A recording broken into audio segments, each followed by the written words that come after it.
Hello everyone, and welcome to Stories from an Ugly Childhood. I am your host, the Crap Artist, and today's entry 5, we're going to talk about my grandmother. I had very few positive familial role models in my life. Very few people in my family had my best interest at heart, if they had any kind of interest in me. um, and she was definitely one of them. She tried her best. She tried her best, and I loved her with all of my heart. My grandmother encouraged me to follow my interests and my dreams rather than do something for money or the appearance of it. And I really value that about her. She let me explore my creative side. She bought me art supplies when I had a whim that I wanted to draw this or do that. She bought me whole ass sewing kit and patterns and fabric and shit when I wanted to learn how to hand sew. That was a disaster, and she just accepted it and was okay with it. Um, she bought me a guitar, and she let me practice at all stupid hours of the night. I do not play guitar. I do not play guitar. But she let me try. And she encouraged me every time I did. Every time I did. She was a very good woman to me. And she's been gone for about 14 years. Um, and I was the only person that had anything nice to say at her funeral. She's got 3 sons and 2 daughters, and a whole bunch of grandkids, and brothers and cousins and church friends, and I was the only thing that had anything nice to say. Me and the preacher who was just doing his job. Yep.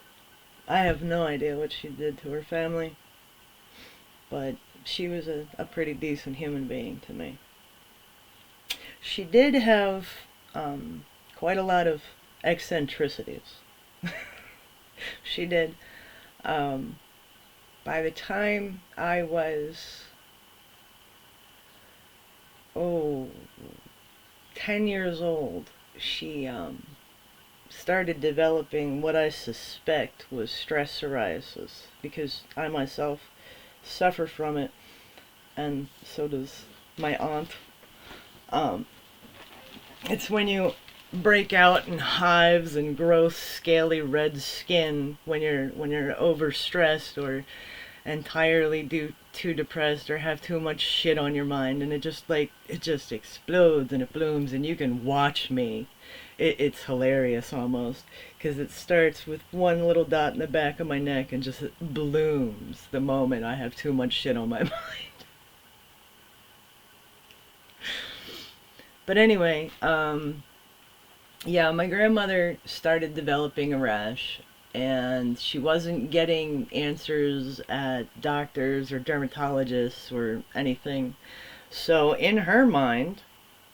um, in her mind, she thought she had blood poisoning. And by the time I was 12 years old, she was bathing in 2 gallons of bleach and scalding hot water quite a few times a day. And I guess I should have given a trigger warning before all of this. But along with that, she was scratching herself from head to toe, literally, every inch of her body, so badly that she disfigured her face and her neck and her hands and her arms and her legs and her belly, and she even managed to get most of her back. Yes,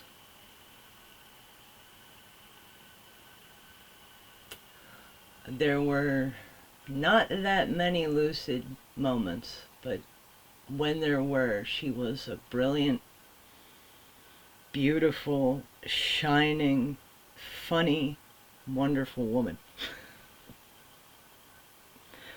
When she wasn't crying and chain smoking and telling me that nobody loves her, nobody cares about her, nobody wants to be around her, and she cannot wait until the end of the world.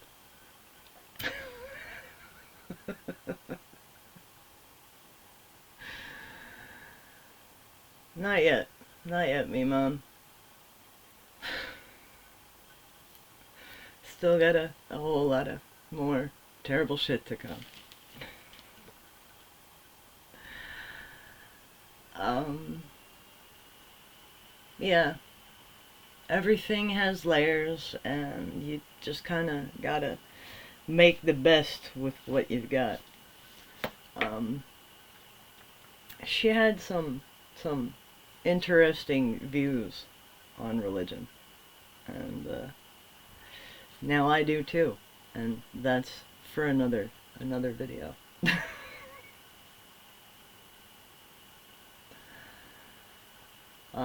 When my grandmother wasn't lucid, um, she would send me out of the house with $10 that she suckered out of my mom, because my mom always had money.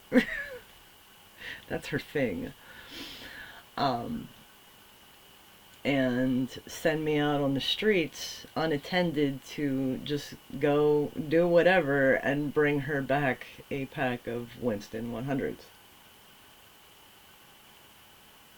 Yep. Uh, from the ages of 12 to 16, that was every single weekend and every single summer that I wasn't, ran away from home or at school.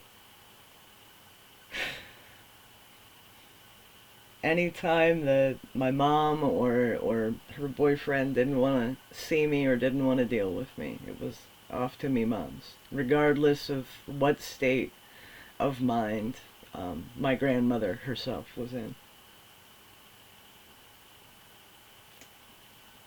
Yep.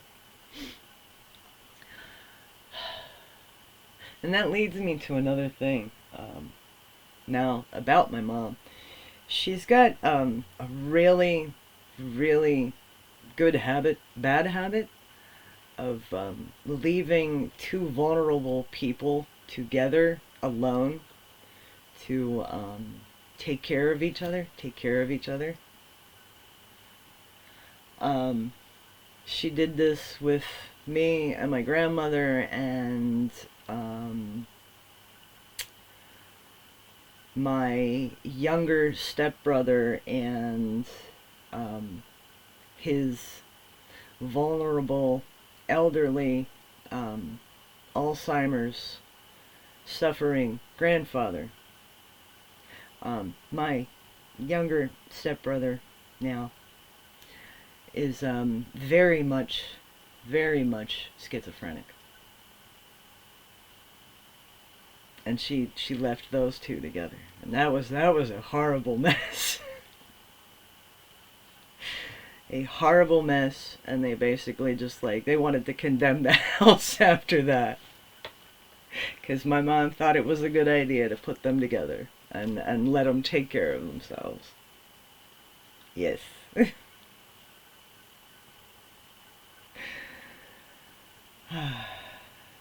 um, there's a lot here.